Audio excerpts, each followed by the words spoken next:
Have you ever walked past an old house and felt like it was watching you? This is the story of a young woman who discovered that some whispers are not made by the wind. It was a cold October evening. The wind danced through the tall trees on Hill Road, making a sound that almost seemed like whispering voices. The town of Greenfield was small and quiet, the kind of place where nothing ever happened. Or at least, that's what everyone believed. Lena Carter, a 22-year-old student at Greenfield College, loved quiet walks after her classes. She often walked alone, listening to music or simply enjoying the silence.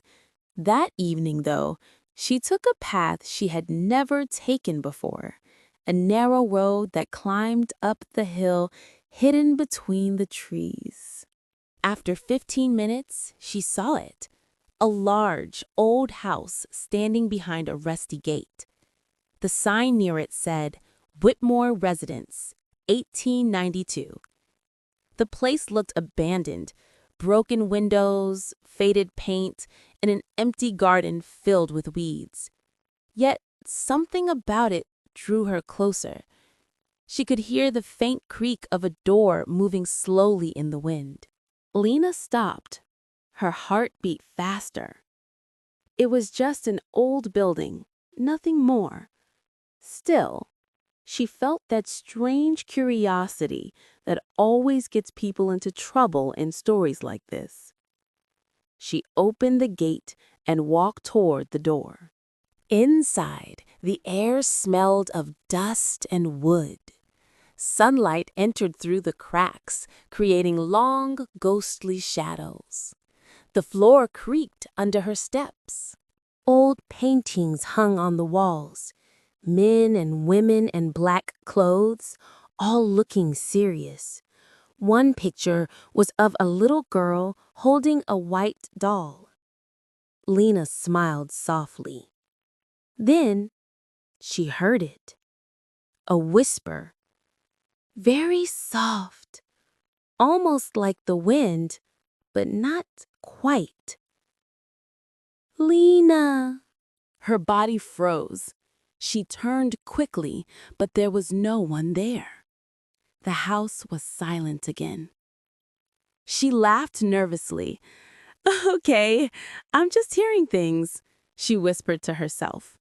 But as she looked back at the wall, she saw one of the paintings had fallen. Behind it, something strange was drawn on the wall. A circle with 3 lines through it, like a symbol or code. And then the whisper came again. Welcome back, Lena. This time it was louder. How do you know my name? She whispered back, shaking. The front door suddenly slammed shut.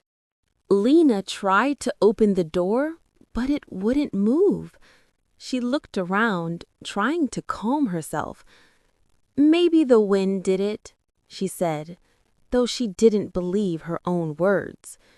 She took out her phone to call someone, but there was no signal.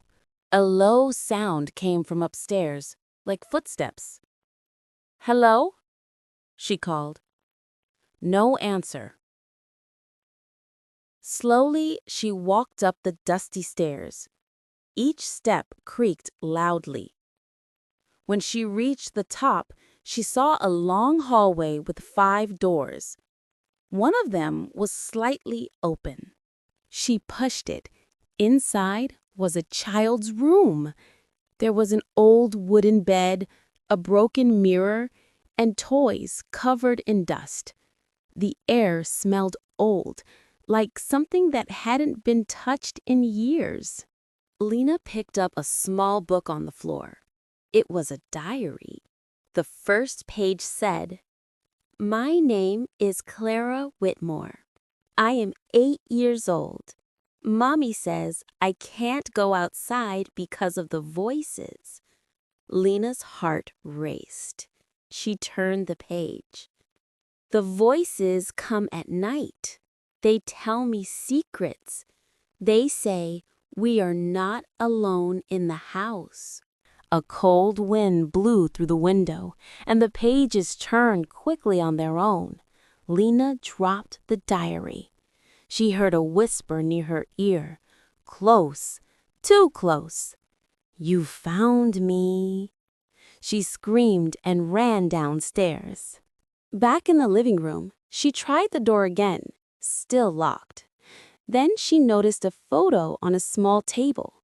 It showed a family, a man, a woman, and a little girl holding the same doll from the painting upstairs. On the back of the photo, someone had written, Whitmore Family, 1893, the night before the fire. Lena frowned. She had never heard about a fire in Greenfield. She checked the date again, 1893, only a year after the house was built.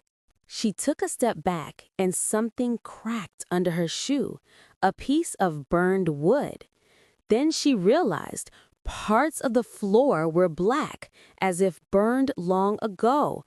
The whisper returned, now sounding like several voices overlapping. They burned us! They burned us! Lena covered her ears. Stop! Please stop!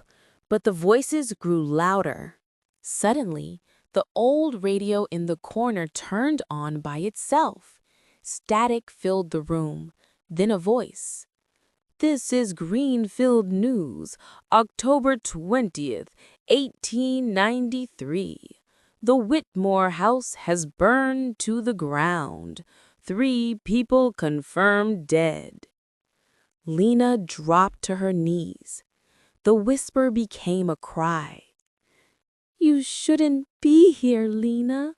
Lena ran toward the kitchen, looking for another way out.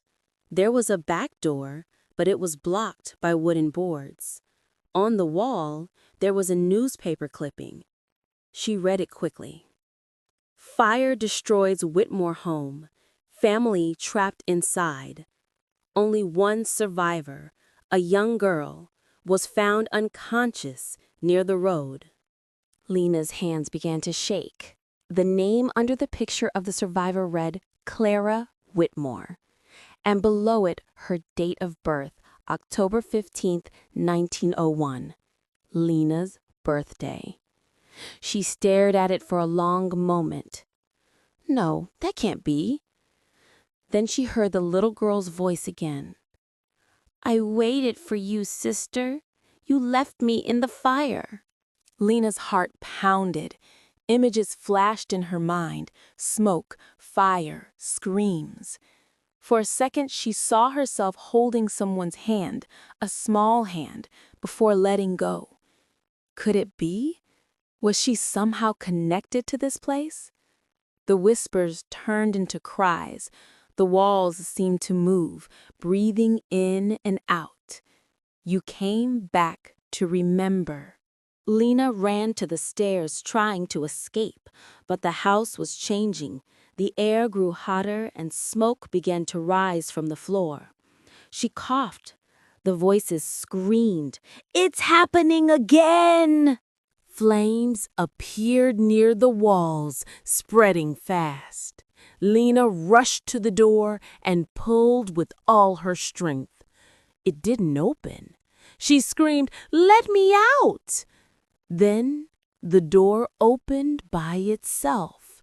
She ran outside, falling onto the cold ground. When she looked back, the house was on fire. Again, the flames rose high into the dark sky, and she thought she saw the shapes of people standing in the windows, watching her. Then, in a blink, the fire was gone. The house stood there again, silent and dark. No smoke, no light, just emptiness. Lena looked at her hands, covered in ash. The next morning, police found Lena sitting near the old Whitmore house, shaking. They said the house had been abandoned for over 50 years. No signs of fire, no footprints but hers. At the hospital, a doctor asked her what happened.